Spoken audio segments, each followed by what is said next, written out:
para que empecemos con la materia. Nosotros este año vamos a dar todas las clases sincrónicas. Sincrónica significa que van a ser en directo, tanto las clases teóricas como las prácticas. Ya vamos a ver cómo coordinamos con la facultad este tema de los horarios, cómo coordinamos. Bueno, estén atentos al eventual cambio de horarios de nuevo. Yo pido disculpas por el cambio de horario de la clase de hoy, que estaba prevista para las 18:30, y la hemos cambiado a último momento a las 17 por pedido de la facultad. Y ahora no sabía que también a las 17 tenían otra clase. Así que ya trataremos de coordinar con la facultad. Pero por lo menos la clase de esta semana no sé si las podremos modificar, o la del jueves no sé si la podremos modificar. Estén atentos al campus. Nosotros vamos a ver en este cuatrimestre lo que serían impuestos directos, que esencialmente comprende el impuesto a las ganancias en la legislación argentina y el impuesto a los... Lo que les pediría que en todo caso, si alguno quiere hacer una pregunta, la puede hacer por el chat y traten de estar con los micrófonos silenciados para que no se produzcan interferencias. Le decía que este comprende básicamente el impuesto a las ganancias dentro de la ley nacional y el impuesto a los bienes personales. El esquema de regularización es con dos parciales. Ahí en el campus van a poder ver las fechas. Más con eso regularizan y después les queda un examen final. ¿De dónde salen los ejercicios prácticos? Exclusivamente de la cartilla de trabajos prácticos. Tienen los trabajos prácticos que desarrollan en clases prácticas y además una cartilla de trabajos adicionales. Todo eso lo van a tener material que va a estar subido al campus. ¿De dónde sale la teoría para los exámenes? Exclusivamente del cuadernillo de teoría que está también subido en el campus, o va a estar subido íntegramente en el campus. Ustedes no necesitan estudiar nada más que del cuadernillo de teoría, reforzar con las clases teóricas y conocer la ley y el decreto reglamentario, pero no tienen que ir a buscar bibliografía especial o adicional. Esto ha sido una consecuencia particular de la situación del impuesto a las ganancias. En el año 1917, en diciembre del 17, con la ley 27.430, se produjo una profunda reforma de la ley que prácticamente desactualizó gran parte de la bibliografía existente. Eso a nosotros nos obligó a trabajar de otra manera y en ese momento decidimos, diciembre del 17, empezar el año 2018, en marzo, con material preparado por la cátedra que de alguna manera reflejase todos los cambios y estuviese actualizado. A partir de ahí, tanto el 18 como el 19 y ahora el 2020 y ahora el 2021, estamos actualizando permanentemente la cartilla con todas las modificaciones, porque después de esa reforma del 2017 existieron otras, y hoy tienen toda la normativa actualizada al 31 de diciembre del año que ustedes están cursando. O sea que hoy la cartilla de teoría que ustedes tienen la normativa actualizada al 31 de diciembre del año 2020.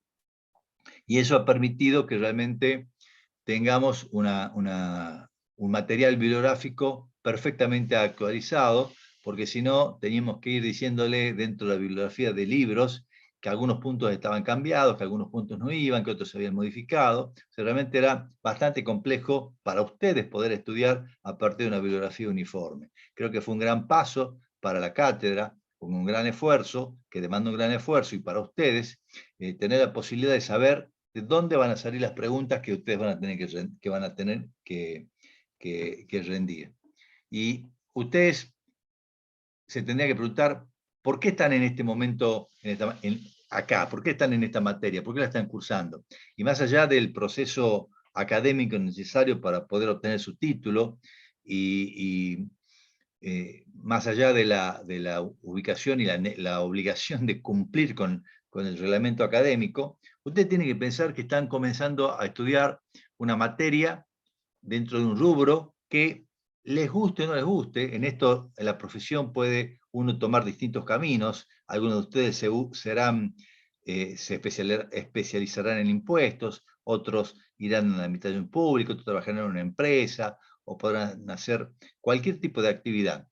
Pero si ustedes piensan objetivamente y y deben tener amigos que recién se hayan recibido, ven el comienzo de su actividad profesional, para ver que siempre hay una vinculación inicial con la actividad de impuestos. O sea, la especialización en un área distinta de impuestos requiere un tiempo que es importante y siempre se empieza de alguna manera con una vinculación práctica importante al rubro impuestos, ya sea la que se desarrollen en el sector privado o que se desarrollen en el sector público.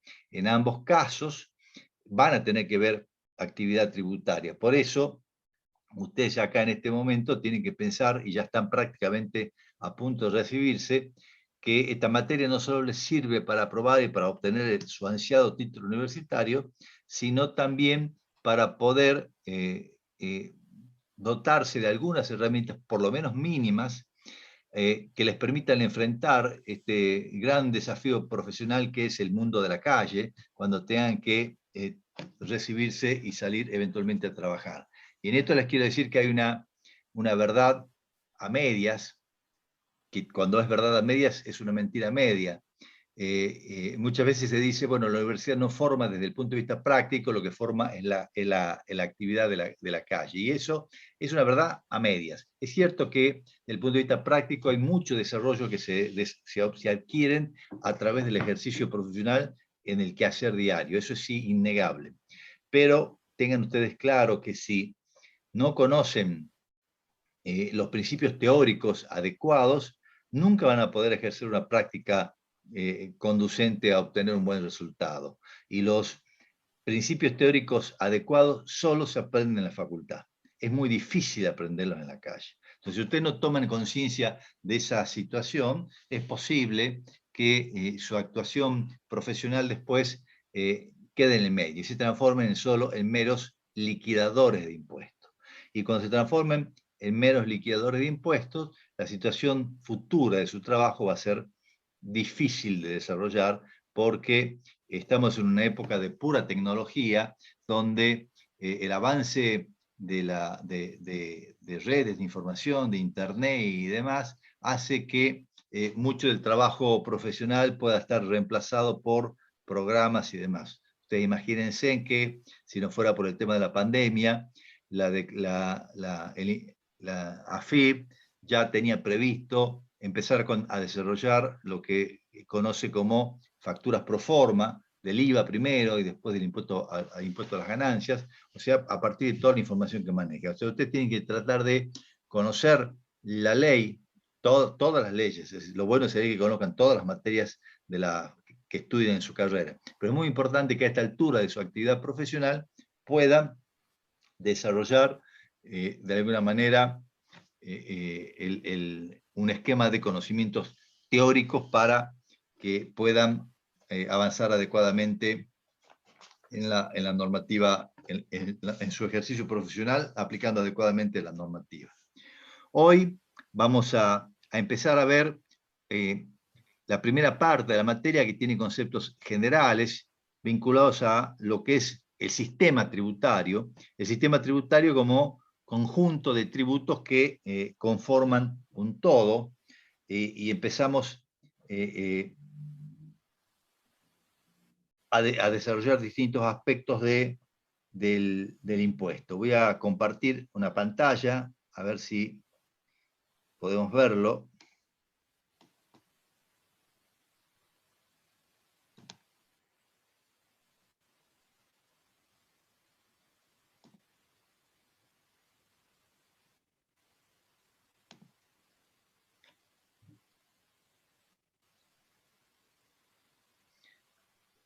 No sé si están viendo bien el Power en la pantalla. Sí, profe. Bien, gracias. Bueno, ustedes tienen ahí en el desarrollo y en el material, insisto, con las clases nosotros lo que hacemos es profundizamos aquellos conceptos que nos parecen más importantes y de alguna manera tratamos darles una guía de estudios que les facilite después el análisis a partir de la lectura del cuadernillo. Y yo no me voy a detener en estos primeros puntos, porque ustedes los tienen desarrollados en el cuadernillo, porque son los principios generales que hacen a cualquier sistema tributario. Ya no hablamos del sistema tributario argentino, y de todos modos, si hablamos del sistema tributario argentino, a poco ustedes que avancen en el estudio de nuestro sistema tributario van a ver que la Argentina cumple poco o casi ninguno de estos principios. Estos principios son los que conceptualmente uno pensaría y definiría que debería tener cualquier sistema tributario de cualquier país.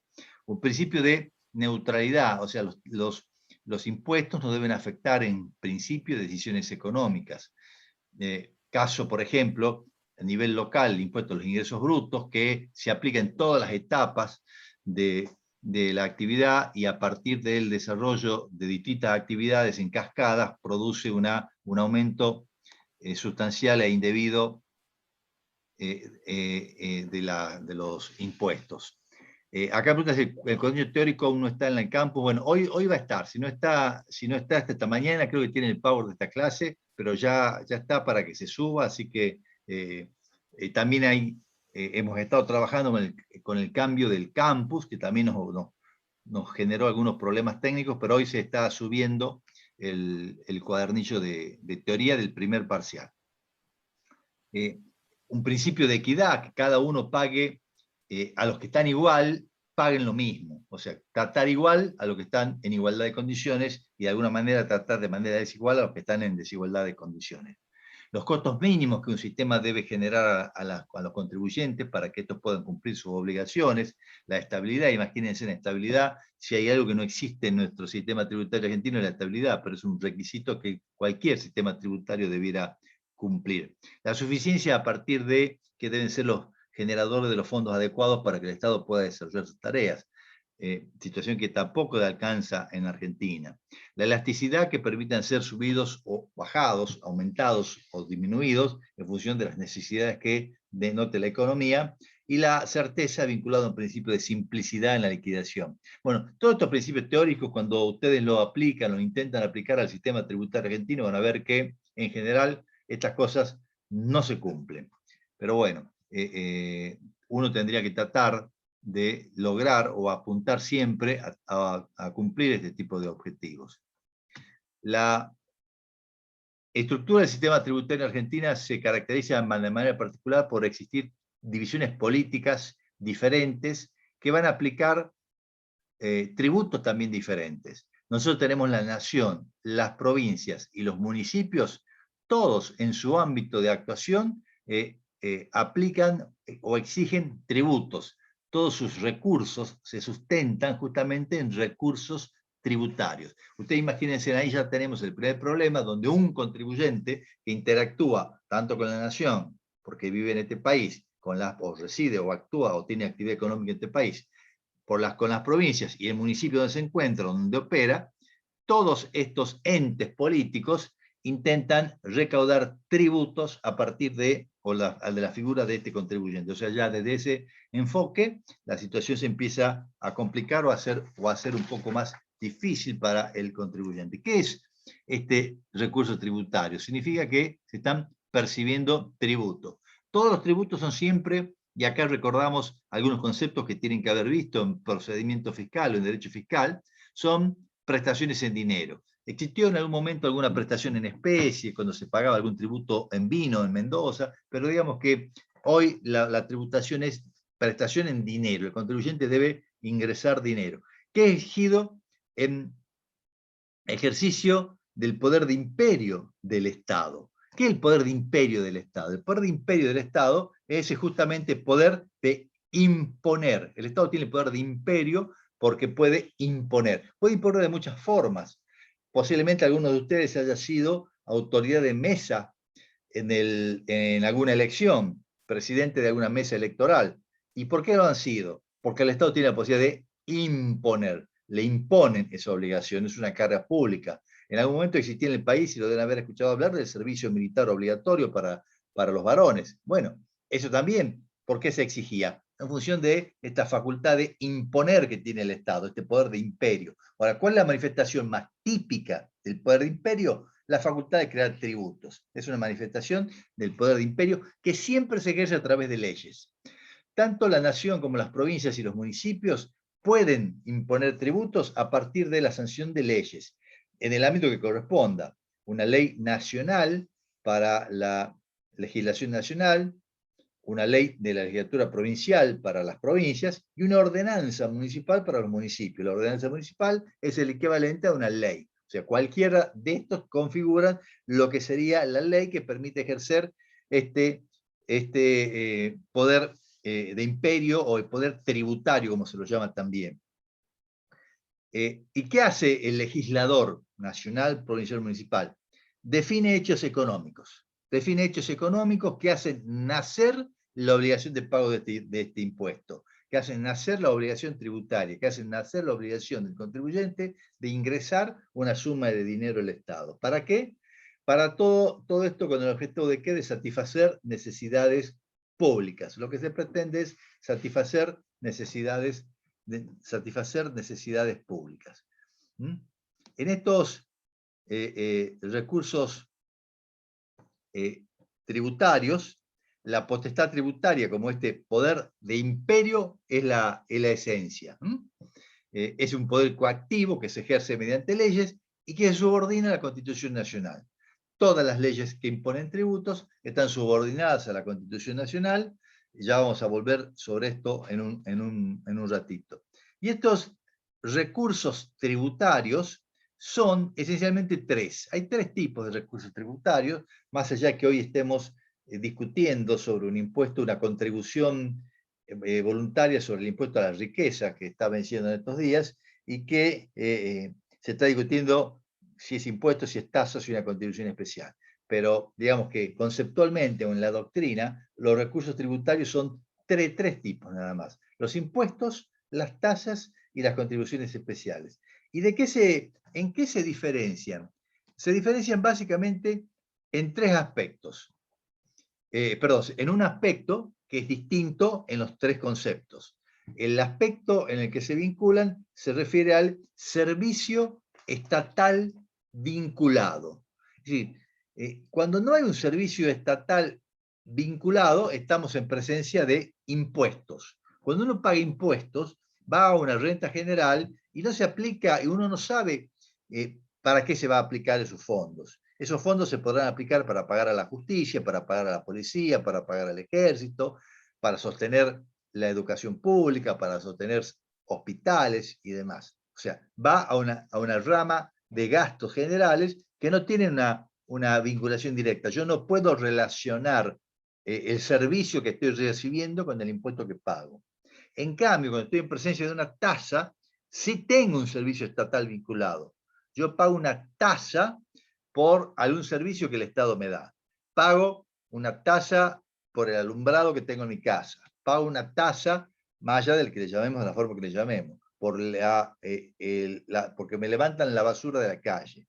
Pago tasas cuando quiero pedir un informe al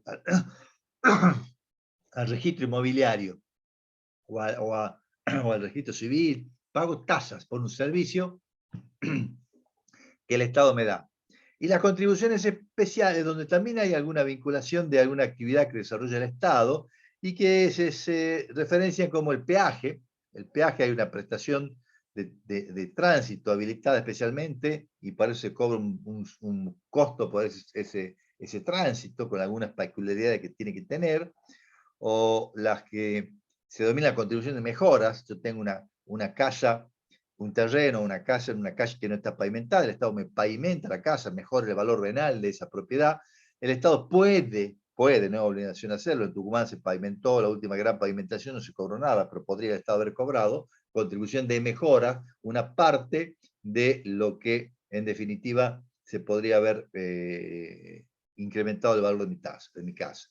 Y las contribuciones parafiscales, que son las contribuciones que se hacen a organismos generalmente paraestatales que tienen funciones de regulación del Estado.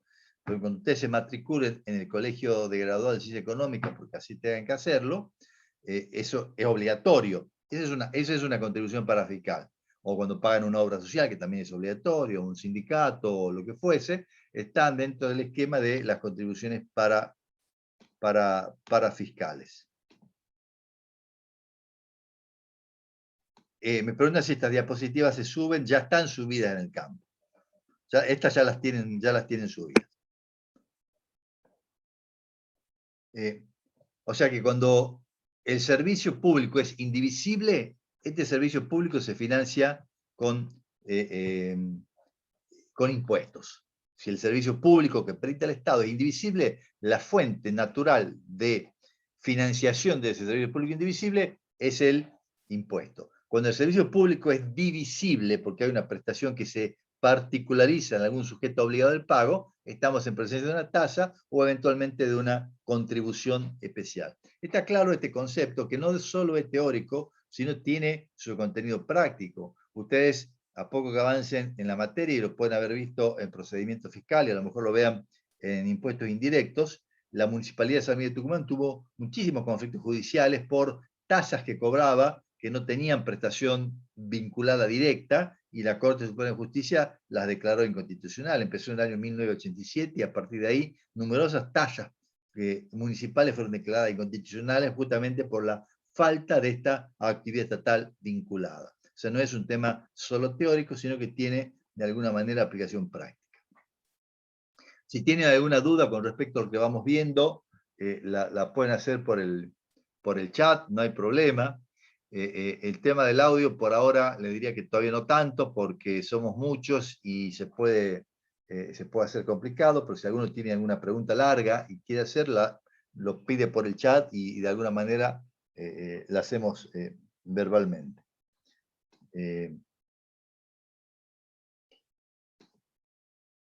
¿Cómo se diferencian estos impuestos, los impuestos directos? Nosotros ya empezamos a entrar a la conceptualización del impuesto directo, que como es el impuesto a las ganancias, como vamos a ver. Después vamos a ver la otra clasificación de impuestos, pero digamos, los impuestos directos se clasifican de distintas metodologías, no me voy a detener en esto, pero hay criterios. ¿Por qué es importante la distinción de impuesto directo? Y ya les anticipo que los otros impuestos indirectos es porque la Constitución habla de impuestos directos e indirectos, asignándoles distintas categorías. Y en realidad no lo define expresamente. Si bien la ley, ya vamos a ver que asigna categorías específicas para los impuestos directos, no dice cuáles son impuestos directos. O sea, necesitamos de alguna manera diferenciarlos. Y algunos criterios que se han plasmado en la práctica o en distintos países son los que están ahí abajo. Un criterio de traslación, diciendo que los impuestos indirectos se trasladan económicamente hacia adelante, como el IVA, y impuestos directos no se trasladan. Esto es una calificación económica que no siempre se da. Hay ciertos impuestos indirectos que no pueden económicamente trasladarse, otros se trasladan hacia atrás, y ustedes deben haber escuchado también de la traslación oblicua, de traslado hacia un competidor de otra área. O sea que es una traslación que desde el punto de vista jurídico no sostendría una clasificación natural en estos dos conceptos. Un criterio administrativo vinculado a la existencia no de padrones para los impuestos directos. En muchos países los impuestos indirectos no tienen padrón, los impuestos directos sí. No es el caso de nuestro país, donde el IVA, típico impuesto indirecto, está regulado por padrón de contribuyentes. La que más se usa es la exteriorización de capacidad contributiva. Es decir, los impuestos directos tratan de alcanzar la capacidad contributiva del sujeto de manera inmediata. Por eso el impuesto a la ganancia, cuando grave, ya lo vamos a ver, a las personas humanas, sus indivisas o sus de capital, está tratando de gravar esa persona de manera inmediata. En cambio, en los impuestos indirectos se alcanza la capacidad contributiva de manera mediata. Se sabe de antemano que no se está, que la capacidad contributiva que se grava no es del contribuyente que está pagando, sino de un tercero. Por ejemplo, el IVA. El IVA lo paga un impuesto, el responsable inscripto, pero en definitiva recae sobre el consumidor final. La capacidad contributiva que se está alcanzando con el IVA es la del consumidor final. ¿Pero cómo? Gravando al responsable inscripto. O sea, exterioriza la capacidad contributiva de manera mediata y no inmediata a quien se lo grava. Y un criterio pragmático que fue en algunos países definir a través de un listado cuáles son impuestos directos y cuáles son impuestos indirectos. Otro tema que es interesante de conocer y que ustedes conozcan es que la nación y las provincias tienen distintas relaciones a partir de 4 conceptos. Relaciones de subordinación, hay un orden de prelación, es decir, cuando se ha delegado alguna función en la nación tiene competencia exclusiva y tiene prelación con respecto a cualquier actividad de tipo provincial. Un ejemplo, las exportaciones, el comercio interno, todo lo tiene que regular la nación. La provincia tiene que subordinarse a la normativa nacional. La participación de las provincias en la sanción de las leyes nacionales se da a través del Senado, donde hay representantes provinciales. O sea, las provincias participan en la sanción de las leyes que rigen a la nación. Relaciones de exclusión, porque hay competencias exclusivas para alguna de las partes. Los códigos civil y comercial, laboral, penal, son competencia exclusiva de la nación. Ninguna provincia puede dictar su código civil, su código penal, su código, pero los aspectos procesales sí son reservados a las provincias. Y hay aspectos de concurrencia, por ejemplo, ya vamos a ver en los impuestos que hay ciertos impuestos indirectos que son concurrencia de la nación o de las provincias que ambos pueden eventualmente cobrarlos. Si en este aspecto, si decimos que hay concurrencia de tributos que pueden cobrar la nación y las provincias, ¿qué puede pasar? Puede haber un problema de doble imposición. ¿Por qué? Y una doble imposición que no está prohibida, porque está admitida. Insisto, ya vamos a reiterar el concepto, pero tanto la nación como las provincias pueden percibir impuestos de naturaleza indirecta. O sea que la misma Constitución está habilitando que la nación y provincias generen impuestos o recursos tributarios que puedan ser concurrentes. No está prohibido. Entonces, para evitar estos problemas de doble imposición, porque si bien no está prohibido, económicamente es negativo o malicioso, aparecen mecanismos para evitar esta doble imposición. A nivel país o a nivel de sistemas, hay básicamente dos aspectos o dos mecanismos. Un sistema de coparticipación o un sistema de separación de fuentes. O sea, la Constitución puede prever estas dos situaciones o prever que haya que alguien recaude los impuestos y después los participe a los distintos sistemas de gobierno o a las distintas provincias y municipios, o directamente establecer qué tributos pueden ser aplicados por cada tipo de nivel político. Serían dos mecanismos que tienen como intención evitar problemas de coparticipación, de doble imposición. ¿Qué hizo la Constitución argentina? Usó los dos. O sea, en la Constitución nacional hay mecanismos tanto de coparticipación como de separación de fuentes. O sea, están previstos los dos a nivel constitucional. A nivel de impuestos, los impuestos aduaneros son de la nación. Los impuestos indirectos, fíjense acá la importancia de la definición de qué es un impuesto directo e indirecto, pueden ser cobrados por la nación y por las provincias. En cambio, los impuestos directos son de las provincias y solo la nación puede hacer uso de ellos de manera transitoria y cuando circunstancias especiales así lo exijan. Entonces, fíjense la importancia de esto y les doy una situación, un esquema práctico para que se den cuenta de esta diferencia. Ustedes ahora por ahí no lo saben, pero cuando veamos impuesto a la ganancia, van a ver que el impuesto a las ganancias es un impuesto directo, eso no hay discusión. Si es un impuesto directo, es de las provincias, y la nación puede hacer uso de él por tiempo determinado. Por eso, siempre el impuesto a las ganancias es una ley que tiene vigencia. Es decir, en algún momento termina. Lo que pasa es que se viene prorrogando desde la década de 1930. O sea, este impuesto especial de emergencia, que es el impuesto a las ganancias, viene siendo cobrado por la nación de 1930, ya va a ser 80, 90 años, pero tiene que tener vigencia. ¿Por qué? Porque no es facultad exclusiva de la nación. Solo de manera transitoria lo puede cobrar. Por eso cuando ven un impuesto directo, van a ver que esta ley tiene un plazo de vigencia. En cambio, los impuestos indirectos, como no es una facultad exclusiva de las provincias y no es concurrente, van a ver que la nación aplica impuesto indirecto sin plazo de vigencia. El IVA, por ejemplo. El IVA no tiene plazo de vigencia. Es una ley que está sancionada y tiene vigencia permanente. ¿Por qué? Porque es una facultad que tiene propia de la nación y puede cobrarlo sin necesidad de ninguna situación especial. Fíjense en esos detalles que en definitiva están marcando la situación de los impuestos a las ganancias.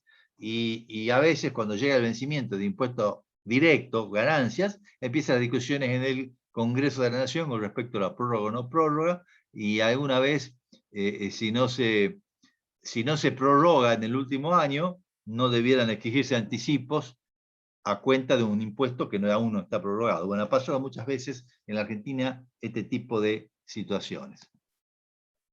Además han aparecido en las últimas décadas, dentro del esquema fiscal, los pactos fiscales. Los pactos fiscales que son acuerdos que firman la nación con las provincias para establecer pautas de tributación que deben ser respetados. Y esto conforma lo que la Corte ha denominado, la Corte, cuando hablo de la Corte, estoy hablando de la Corte Suprema de Justicia de la Nación, conforma lo que ha denominado federalismo de concertación. El federalismo de concertación justamente son estos acuerdos que tienen preeminencia sobre la legislación local. O sea, una vez firmado un pacto federal entre las distintas provincias y la nación, este pacto firmado tiene preeminencia sobre la legislación local y las provincias están obligadas a adaptarse, a adecuarse, y aún así también sus municipios. O sea, es muy importante este federalismo de concertación. Todo el esquema de determinación tributaria tiene su asiento, su base en la Constitución Nacional. En la Constitución Nacional, que parte de dos artículos que son claves en todo el esquema tributario. El artículo 18, como protección de la propiedad privada, y que va a dar lugar después a numerosas sentencias judiciales que han declarado ilegales o inconstitucionales algunos tributos por violar este principio a través de la confiscatoriedad, o sea, la violación de la propiedad privada, y el artículo 19 de la ley, que establece que nadie está obligado a hacer lo que no manda la ley, ni privado de lo que ella no prohíbe. La Constitución establece acá un principio general de libertad del individuo que puede hacer todo lo que no esté prohibido. Situación exactamente contraria a la administración pública en general, nacional, provincial y municipal, que solo puede hacer lo que le está permitido. O sea, fíjense la diferencia dentro de la Constitución Nacional, y tomando ahí las palabras de nuestro compromisano Alberdi en las bases, que fue la esencia de la Constitución, era muy claro. Los gobiernos están limitados y solo pueden hacer lo que la normativa les permita hacer. En cambio, los ciudadanos son libres y pueden hacer todo lo que no esté prohibido. La Constitución también va después a regular los tributos de una manera directa o indirecta. De una manera directa porque hay todo un mecanismo para sancionar leyes tributarias, desde qué Cámara debe de tener ingreso y demás. Y de manera indirecta porque va a declarar ilegales algunos tributos cuando están afectando algunos de los otros principios que establece la Constitución Nacional. El de confiscatoriedad que veíamos recién, o el principio de igualdad, o de capacidad contributiva y demás. Todo esto se basa en el principio de legalidad. No hay tributo si no hay ley. Es un principio general. No puede existir un impuesto, una tasa o una contribución que no surja de una ley. ¿Por qué? Porque es el ejercicio del poder de imperio que se manifiesta a través de la ley. Y en esto se insertan los municipios, donde se ha destacado si son autárquicos o autonómicos, o si tienen autonomía. La autarquía significaría que tienen que adecuarse a la legislación provincial, que es la que los regula. Y la autonomía, que es la nueva tendencia, es que puedan dictarse sus propias normas. En nuestro país, la doctrina nacional fue de la autarquía. En la causa Rivademar, en el año 89, la Corte ya empezó a señalar la autonomía que confirmó en Rosario versus la provincia de Santa Fe en el año 91.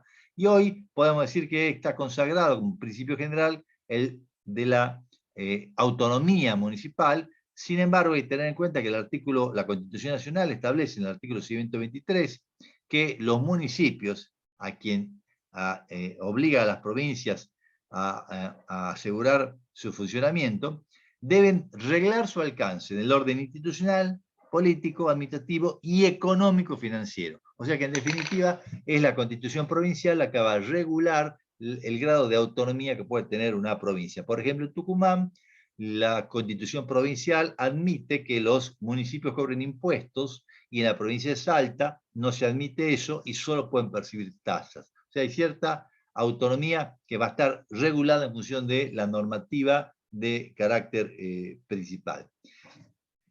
En este esquema, nosotros vamos a trabajar con la relación jurídica tributaria, que es la que se entabla entre el sujeto activo como pretensor de un impuesto, de un tributo, y el sujeto pasivo que lo quiere cobrar, que lo tiene que pagar, perdón. El sujeto activo, ya vamos a ver después y profundizar este concepto, hablamos del momento de vinculación. ¿Cómo hace el sujeto activo para vincularse con el sujeto pasivo y cobrar el tributo? Y cuando hablamos de la vinculación entre el sujeto activo y el tributo, hablamos de el criterio de atribución. La relación jurídica tributaria son el conjunto de derechos y obligaciones que emergen del ejercicio del poder tributario y que conforma prestaciones de hacer, de no hacer y prestación de dar. O sea, prestaciones de hacer, presentar declaración jurada, soportar inspecciones, deberes de no hacer, no destruir documentación. Pero a la base, todo esto, ¿para qué? Para que la prestación de dar pueda cumplirse. ¿Y cuándo se genera la prestación de dar? Cuando nace el hecho imponible. El hecho imponible nace cuando se materializa en la práctica el concepto económico que ha tenido en cuenta el legislador para crear el tributo. Todo hecho imponible tiene definido estos cuatro aspectos: un aspecto material, un aspecto espacial, un aspecto personal y un aspecto temporal. Un aspecto espacial porque sería ¿cuándo el Estado se va a atribuir la potestad de gravar? Y ahí vamos a encontrar, por ejemplo, la pertenencia política. La pertenencia política hace que se pueda gravar a los nacidos en el país, aunque vivan en otro lado. Estados Unidos la aplica, México también. La pertenencia social, el Estado va a gravar a los domiciliados en el país, que es lo que toma Argentina. O la pertenencia económica, que el país va a gravar solo los actos realizados dentro de su país. La pertenencia económica, que es la que tiene, por ejemplo, en términos generales, Uruguay. Fíjense cómo los distintos países han ido adoptando distintos tipos de pertenencia para determinar cómo se vinculan con derecho imponible y en qué casos los van a gravar o no. El aspecto temporal está vinculado a la temporalidad del impuesto, como su nombre lo indica, a través de hechos imponibles que puedan ser periódicos o instantáneos. El impuesto a las ganancias que nosotros vamos a estudiar es un impuesto anual, un impuesto de ejercicio. Entonces, yo empiezo mi año fiscal, persona física, el 1 de enero, termino el 31 de diciembre. Y todos los hechos que ocurren en ese año sumarán o restarán para tener un impuesto final del impuesto a la ganancia. En cambio, en los hechos imponibles instantáneos, lo que se graba es un momento específico de un acto económico. Por ejemplo, en el IVA. El IVA se graba la venta. Se vendió, se grabó. O sea, cualquier modificación posterior que uno haga en el impuesto al agregado, uno puede grabar o modificar un hecho imponible que se ocurrió de manera previa. El impuesto periódico, el hecho imponible, se termina de materializar el último día de cierre del periodo fiscal o comercial que corresponda. En cambio, en los impuestos instantáneos, eso es el momento especial. El aspecto personal está vinculado a quién se graba, el contribuyente, que es el que materializa el hecho imponible, es el que piensa el legislador como titular de la capacidad contributiva. Los responsables, cuando además del contribuyente pone al lado de este contribuyente un sujeto obligado a cumplir su obligación. Por ejemplo, el padre con algunas de las rentas de los menores. Los menores no tienen capacidad de ejercicio, no pueden presentar declaración jurada, no pueden pagar por sí mismos. Bueno, ¿quién es responsable por el hijo? El padre, como responsable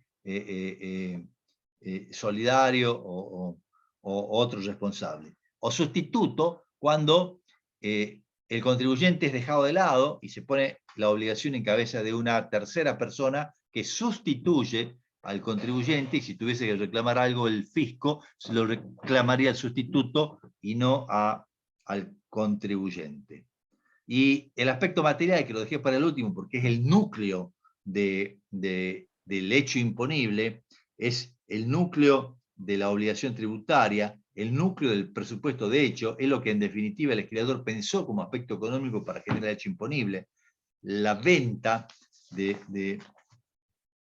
la venta en el impuesto al valor agregado, el contrato en el impuesto de sello, el movimiento de fondo en el impuesto de débito bancario, o sea, lo que es el objeto del impuesto. Y todo basado en un esquema de capacidad contributiva. ¿Por qué? ¿Por qué se pagan impuestos? Se pagan impuestos por lo que se gana, se pagan impuestos por lo que se tiene, o se pagan impuestos por lo que se gasta. Son las tres manifestaciones de capacidad contributiva. ¿Por qué pago impuestos yo? Por lo que gano, y me va a aparecer un impuesto a la renta. Voy a pagar impuestos por lo que tengo, y me van a aparecer los impuestos patrimoniales. Y voy a pagar impuestos por lo que gasto, y me van a aparecer los impuestos al consumo, el IVA, por ejemplo.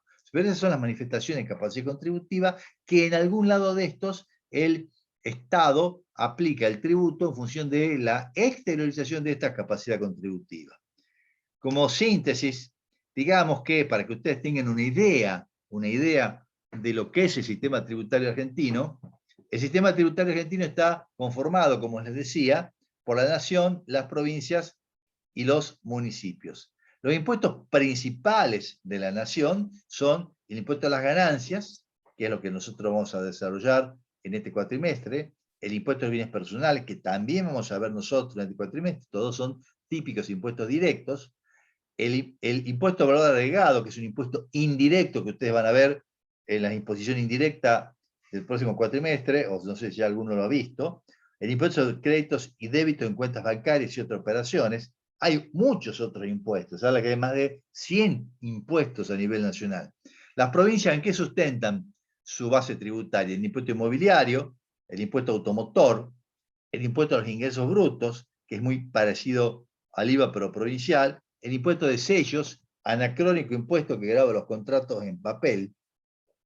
Los municipios, contribuciones que inciden sobre los inmuebles, en la tasa que se cobra por alumbrado y barrido, y en Tucumán el tributo económico municipal, un tributo que es similar a ingresos brutos, que se grava por las ventas, por el desarrollo de actividades. Más o menos esta es la estructura tributaria que tienen los países. Con esta pequeña introducción nosotros terminamos una primera parte, vamos a seguir unos minutos más, porque todavía no estamos, no vamos a hacer hasta las 6:30 porque ustedes no van a aguantar y se me van a ir antes, pero por lo menos vamos a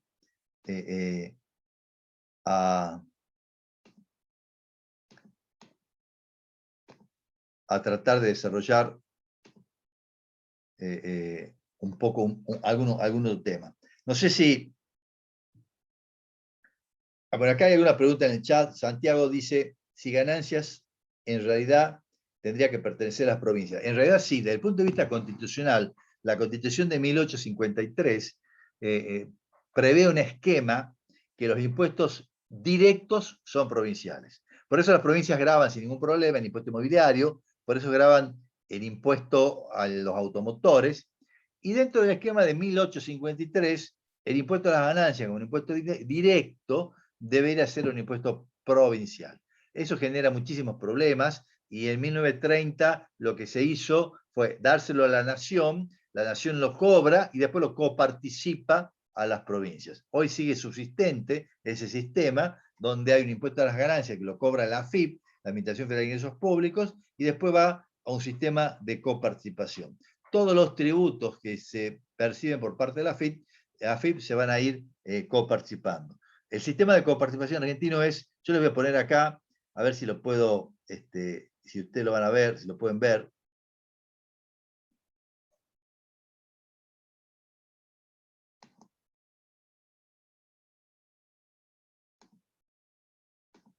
Esto que les voy a compartir ahora, no se asusten, no lo tomamos, es el sistema de coparticipación argentino, que hace la Comisión Federal de Impuestos, todos los años lo actualiza. Fíjense en todas esas marañas de fondos. ¿Por qué? Porque hay impuestos que no se coparticipan 100%, sino que tienen lo que se llama afectaciones específicas. O sea, una partecita va para, por ejemplo, pagar jubilaciones, y el resto se coparticipa. Ahora, se coparticipa de distintas maneras. Bueno, este es un esquema del sistema tributario argentino. Si alguno quiere ver esto, entra a la página de la Comisión Federal de Impuestos, y ahí va a tener este sistema caótico que tenemos en el país. Una cosa importante que les comente, ya que hablamos de entrar a páginas. Hay una página, cuando ustedes necesitan ver una ley, una resolución general, cualquier norma que se publique en el boletín oficial, hay una página que se llama infoleg.gov.ar, Infoleg, información legislativa, infoleg.gov.ar, que es la página donde usted puede ver cualquier norma actualizada, porque cuando se publica ahí, directamente se actualiza. Es extraordinaria para ver legislación, o sea que en su práctica profesional acostúmbrense a interactuar con esa página. Por supuesto que la ley de impuestos a las ganancias, que también la podrían tener actualizada ahí, es más barato comprarse una separata de algún medio, de alguna revista, que imprimirla desde la página de Infolec, pero ahí estaría actualizada. Y cuando se modifica algo, en el mismo momento que se modifica, ya aparece el texto original o el texto actualizado. O sea, recuerden esa página, infolec.gov.ar, porque realmente en su ejercicio profesional le va a dar muchísima utilidad. Hoy la manera de hacer profesión ha cambiado y es distinta con respecto a años atrás. Nosotros, en una de las últimas clases del cuatrimestre, vamos a dar una charla que está fuera de programa, como diría Lelutier, está fuera de programa, que se refiere a planificación fiscal y el nuevo ejercicio profesional. ¿A dónde va el ejercicio profesional? Para que ustedes tengan idea de en lo que se están metiendo. Ya a esta altura de la carrera no van a cambiar ahora, así que bueno, ya tienen que avanzar, ya han hecho 3/4 partes del río, hay que terminar de cruzarlo. Bueno, los parciales serán en forma virtual. En principio, hasta ahora, todo indica que sí. Aparentemente no se va a autorizar este cuatrimestre que existan parciales presenciales. Todo lo que se pueda hacer presencial, nosotros lo vamos a hacer presencial. Ahora, mientras no se pueda hacer presencial porque las condiciones sanitarias no lo permitan y las autoridades no lo permitan, lo haremos virtual. Hoy, si me preguntás vos, hoy, 30 de marzo, los parciales van a ser virtuales. Ahora, si la cosa mejora, cosa que no pareciera, y todo esto permite la presencialidad, lo haríamos presenciales, pero no creo. Si por lo pronto, los últimos comentarios son que este cuatrimestre va a tener todo virtual, incluso estas clases, incluso las prácticas, salvo los 2 últimos exámenes finales que se tomaron presenciales porque se habilitó la presencialidad después desde marzo del año pasado. O sea, los 2 últimos exámenes finales fueron presenciales porque la facultad lo autorizó. Nosotros vamos a... sí, hay fecha tentativa de los parciales, sí. Ahí en el campus vas a tener vos va a tener el calendario, pero yo te digo más o menos ahora, el primer parcial está previsto para el 10 de mayo, o sea, dentro de 40 días, y el segundo parcial está previsto para el 29 de junio. 10 de mayo y 29 de junio es la fecha de los parciales, que en principio ya está fijada y sería también virtual, con todas las dificultades que para nosotros y para ustedes implica. ¿Alguna otra pregunta?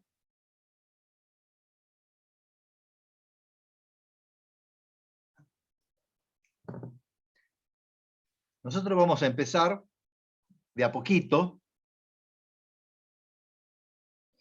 ¿Cómo justificamos los alumnos que estamos regular en la materia? Bueno, para estar regular en la materia, a ver, regular la materia una vez terminada, me refiero, me imagino, porque ahora que estás cursando será con la inscripción en la cátedra. Al finalizar, sí, nosotros en mayo no tenemos examen. No va a haber turno de examen de mayo de impuestos directos. O sea que y la regularidad de la materia se toma ahí tienen ustedes, y ya está subido todo el esquema de la introducción y cómo es el régimen con que se aprueba se regulariza la materia y cómo se rinde y todo. Entonces el esquema lo tienen léalo en la introducción que ya está subida al campo, y cualquier duda pueden después eventualmente plantearla. A ver si pueden ver esto. Estamos haciendo una prueba también de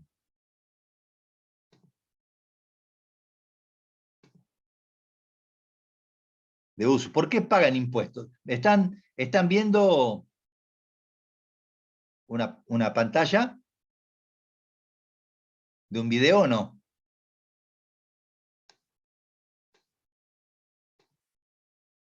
Bien. Ustedes deben haber escuchado hablar de los Beatles y deben haber, uno de los integrantes de los Beatles es George Harrison. Y fíjense, en 1966 él compuso esta canción. Fíjense que está subtitulada ahí. Traten de leer los subtítulos de esta canción, que posiblemente algunos la pueden llegar a conocer. A ver si tienen audio, si lo escuchan, contéstenme en el chat, porque también estamos probando el Zoom. El Zoom este es un Zoom nuevo de la facultad, así también estamos haciendo pruebas de esto. Si escuchan el audio, pónganme en sí.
Bien. Bienvenidos y bienvenidas, como se diría ahora, bienvenidas, muchachos y muchachas, a los impuestos. Esto es los impuestos. Fíjense, esta canción es de 1966. George Harrison estaba harto de la tributación en Inglaterra y ya esta canción es 1966. Bueno, eso es nada a comparación de lo que hoy tenemos. Así que prepárense a esto. A ver, como dijo Benjamin Franklin, en este mundo nada es seguro, excepto la muerte y los impuestos.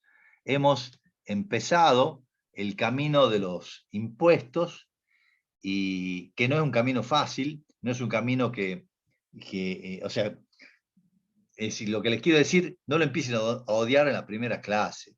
Bueno, asuman de que es gran parte de su profesión que han elegido ustedes, y bueno, habrá que tratar de tomarlo con el mejor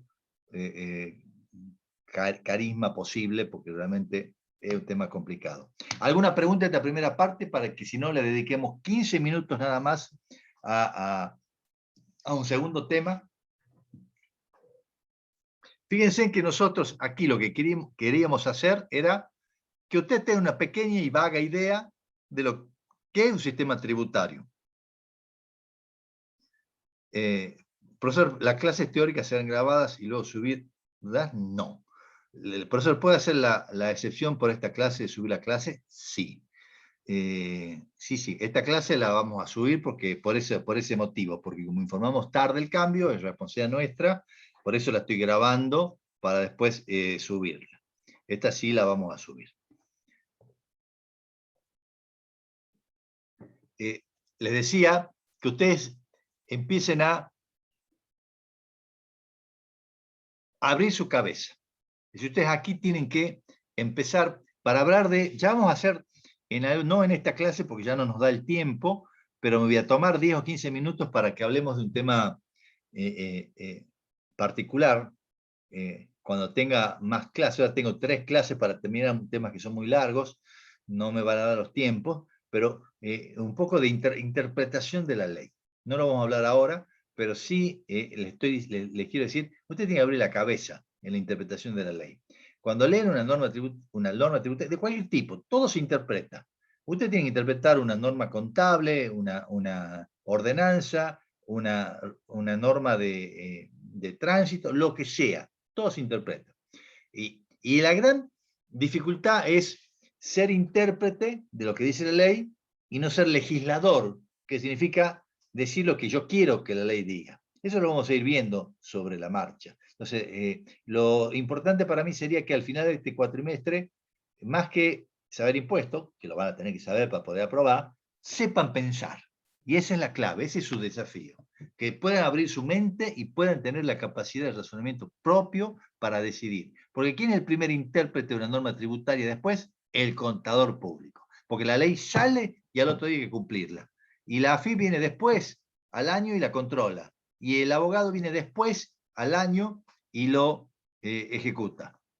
Bueno, no me presenté ahora que he mencionado personas. Mi nombre es Luis Comba, ustedes tienen el mail de la facultad para hacer todas las consultas que necesiten cuando quieran.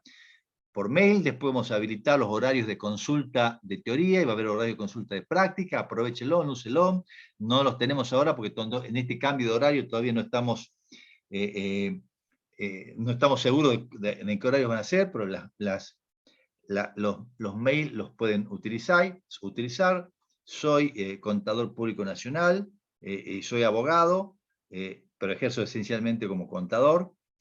Toda mi vida tuve estudios contables y trabajo esencialmente como contador, y solo alguna parte jurídica vinculado al derecho tributario nada más. Aprovechen las consultas, vayan leyendo, se les va a hacer muy larga la materia y muy difícil si no la van llevando al día. Hagan el esfuerzo, porque si la quieren estudiar para rendir el parcial o para rendir el final, les va a ser medio pesado. Traten de entender. Si ustedes entienden el concepto, siempre o casi siempre la norma tiene alguna lógica. En lo que vimos nosotros recién, veíamos qué es un sistema tributario y cómo se desarrolla en general y cómo se desarrolla en el país. Ahora vamos a ver también un aspecto general que sería la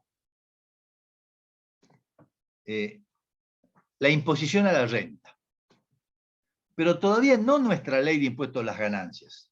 Nuestra ley de impuestos a las ganancias vamos a empezar el jueves a verla. Hoy estamos hablando, ¿cómo sería la imposición a la renta? ¿Qué hacen los países para agravar esta manifestación de capacidad contributiva que es la renta o lo que se gana? Ya dijimos que una de las manifestaciones de capacidad contributiva es lo que se gana. En todo el mundo existe el impuesto a la renta, en mayor o menor magnitud, con mayor o menor dificultad, pero siempre existe. Bueno, entonces, lo que nos queremos decir en esta unidad es decir, ¿cómo se grava esta imposición a la renta? ¿Cuáles son los criterios que se utilizan para la gravabilidad?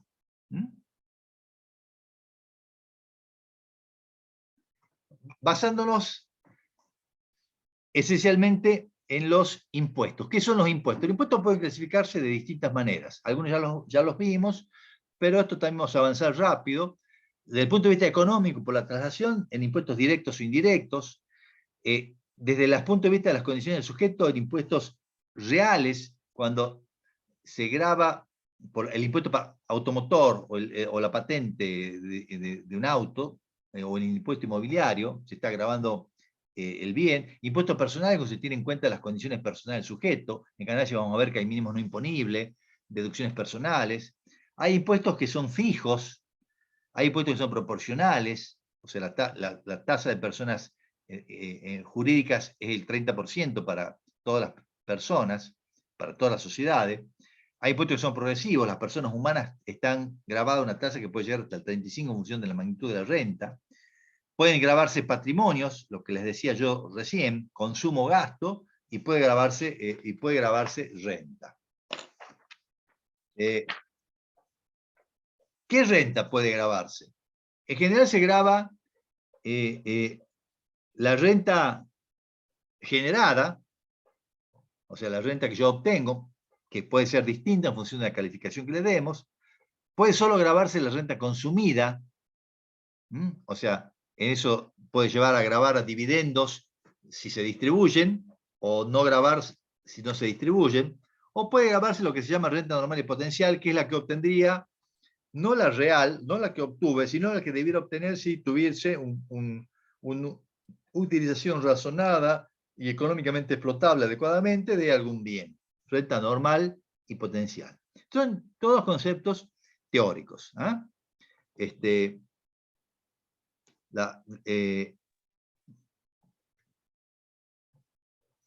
Eso da aparición a distintas teorías de la imposición. Desde ya les digo que no existe en la práctica o en los hechos una teoría exclusiva, que un país haya adoptado una sola teoría. En general son mezclas de las teorías. Y nosotros vamos a ver en nuestro impuesto a las ganancias que tiene un poquito de todo, tiene una verdadera mezcla. Pero si yo quiero hacer abstracción de eso, y ahora estamos hablando no de una ley en particular, sino de un concepto económico en general, van a aparecer estas teorías de la imposición. La teoría de la fuente está en nuestra ley, la teoría del flujo de riqueza indirectamente está, incremento patrimonial está, una teoría que presentó Irving Fisher y una teoría del gasto. La teoría de la fuente, que sería una teoría básica que está así contenida en nuestro artículo 2, apartado 1 de la ley, es una teoría que grava las rentas en la medida que la renta se separe del bien que la produce. Es decir, si yo tengo una plantación de árboles de citrus y el citrus va creciendo, mientras no se corte el árbol, esa teoría no está separada, no es renta. Cuando se corta el árbol, aparece la renta separada que podrá considerarse alcanzada por esta teoría de la fuente. Una renta que tiene que ser periódica, o sea, tiene que producirse de manera con cierto grado de periodicidad. Significa que una renta aislada por una operación que yo haga única en el año no estaría alcanzada por el tributo. Con todas las particularidades que en cada caso puede llegar a implicar, porque hay una periodicidad que puede ser potencial. Yo soy profesional y soy abogado y tengo un solo juicio en todo el año. Ese solo juicio no significa que no sea periódico, porque estoy periódicamente potencialmente habilitado para hacerlo. Y eso se vincula con el otro concepto, que es la habilitación. La habilitación es el ejercicio consciente de hacer que una fuente produzca renta.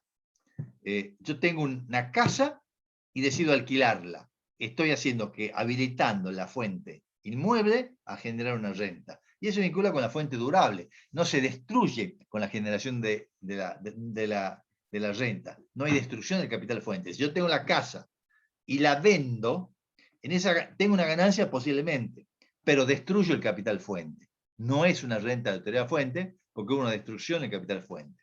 Es una casa que la doy en alquiler, la tengo habilitada, el capital fuente inmueble sigue, es una renta por la teoría de la fuente. Concepto general. Después lo vamos a ver particularmente dentro de la ley de impuestos a las ganancias.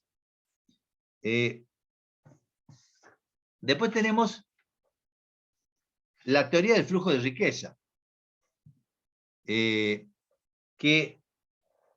partiría a decir, bueno, el criterio de la fuente, si a ese criterio de la fuente le sumo, por ejemplo, las ganancias de capital, no importa que yo destruya el capital fuente, yo vendí la casa, vendí la máquina, ese es un flujo que viene de terceros. Ese resultado también es ganancia para esta teoría.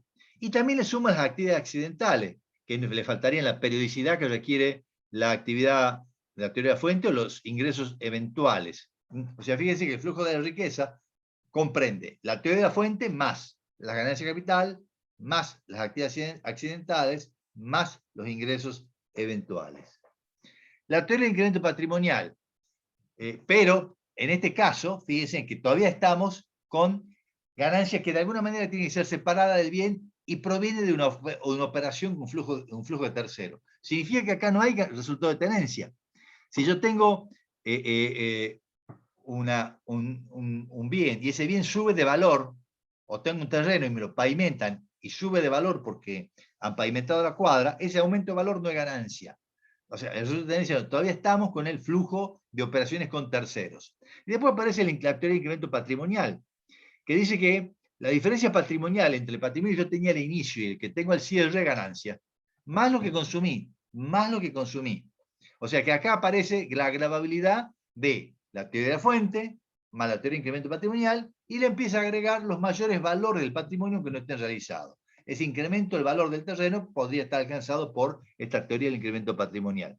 O sea, incluye, además y también incluye el consumo. Es decir, yo me consumo bienes y servicios, o aparece en la renta de goce. Yo tengo una casa de veraneo, y voy todos los meses en enero, febrero a veranear en Raco, y me está generando una renta que se llama psíquica, porque no tengo que pagar un alquiler, me ahorro un consumo, me ahorro un gasto. Es una ganancia también para esta teoría del incremento patrimonial, que incluye entonces beneficios realizados, beneficios no realizados, que nos incluyen las dos teorías anteriores, y consumos. Después está la teoría que presentó Irving Fisher, que tiene unas particularidades con respecto al que se trata del flujo de servicios de los bienes que una propiedad de una persona proporciona en un periodo de tiempo.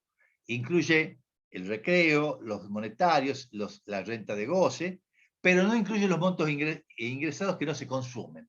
De alguna manera tiende a favorecer el ahorro. Una teoría particular para no gravar el ahorro, los flujos ganancia que no se consumen no se graban.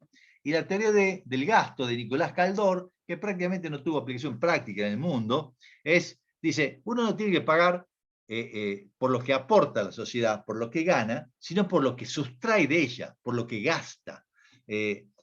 Pretende sustituir el impuesto a la renta, es decir, que es muy difícil, de muy difícil determinación, muy difícil de evaluación, y ha quedado en la conceptualización teórica. considerando la situación particular del contribuyente, cargas de familia, utiliza tasas progresivas, y no grava el ahorro, sino el consumo. Bueno, estas son teorías, que se han ido plasmando en la práctica para de alguna manera decir qué es lo que se graba y cómo se graba. Nos quedan 2 laminitas y terminamos este punto. Eso hace que aparezcan después una imposición. ¿Cómo puede ser la imposición? La imposición puede ser siempre a nivel global, ¿no? Perdón, siempre a nivel conceptual. Puede ser global. Se graba una persona por todas las rentas que haya obtenido. Todas las rentas que haya obtenido en el año. Y se mezcla todo, se la junta todo y se hace una sola declaración.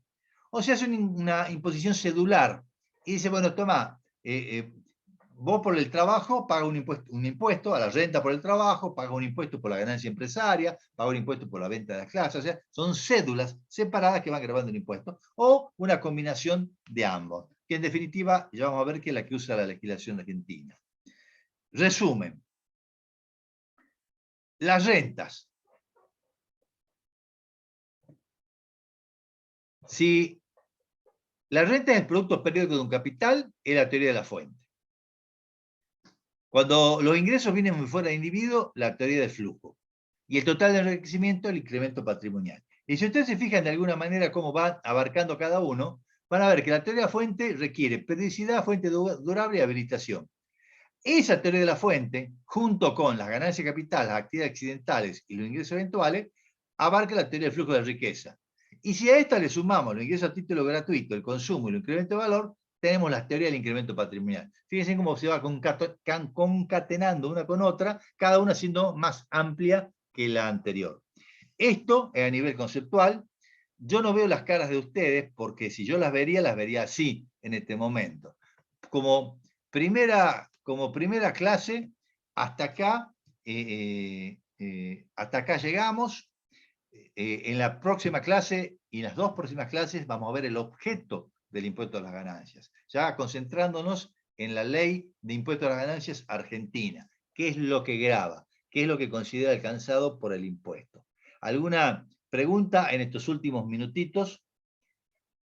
Ah, no, este jueves, perdón. El jueves no hay clase porque, déjame que confirme.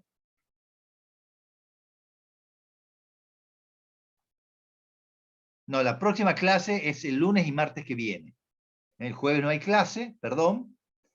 Y el lunes y martes que viene, el lunes a las 5, y en principio el martes a las 5, pero estemos atentos con estos cambios de horario, a ver si podemos combinar con la facultad algún horario que no le coincida con nadie. Vamos a ver el objeto del impuesto a las ganancias. ¿Alguna duda, algún comentario? ¿Alguien que quiera hacer algo para demostrar que han respondido y se han mantenido estoicamente frente a la computadora durante casi esta hora y media, con 100 personas que por algún lado deben estar dando vuelta? Gracias Rocío por el comentario. ¿El material teórico y de práctica se va a subir al campus? Sí. El material teórico se estaba por subir hoy. El material, los power de la clase, uno ya está, el otro se estaba subiendo, y los prácticos se van a subir también hasta mañana o hasta el miércoles. Las clases prácticas empiezan la semana que viene, empiezan el 7 de abril. Ustedes van a tener el 100% del material antes, o sea que no se preocupe, que van a poder estudiar adecuadamente. Y utilicen las clases prácticas, utilicen las consultas, utilicen los mails, y bueno, ya que no tenemos esta posibilidad de vernos las caras mutuamente, aprovechemos esta falta de presencialidad con la comunicación virtual, que ha habilitado otras cosas que antes no existían. O sea, creo que la comodidad que nos da a todos poder dar una clase, para nosotros los profesores, no te digo que no es medio incómodo, porque estamos hablando y no sabemos si hay alguien del otro lado, porque yo veo nombres nada más y micrófonos silenciados. La cartilla teórica del año pasado nos sirve, te diría sí y no. A ver, tiene muy pocos cambios la cartilla de este año. pocos cambios tiene, pero tiene cambios. O sea que si vos querés no usar la cartilla teórica del año pasado, porque si la tenés impresa, si no la tenés impresa, si es archivo, usa el de este año, porque es distinto. Ahora, si la tenés impresa y no la querés volver a imprimir, lo tendrías que hacer es tomarte un día y revisar lo que ha cambiado y eventualmente imprimir lo que ha cambiado. No es mucho lo que ha cambiado, porque no hubo modificación legal, pero siempre le vamos agregando algún fallo, algún comentario, alguna posición nueva que haya salido de la AFIP o de la doctrina.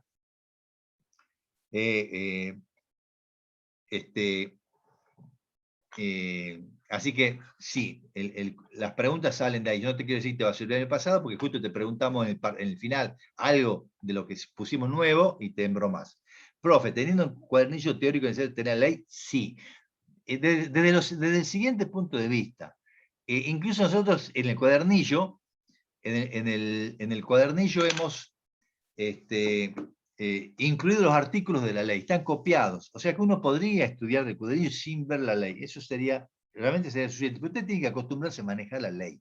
Ustedes tienen que acostumbrarse a manejar la ley, porque si no después no saben dónde está la ley. Y hay que buscar la ley, hay que aprender a ver la ley, hay que aprender a relacionarla.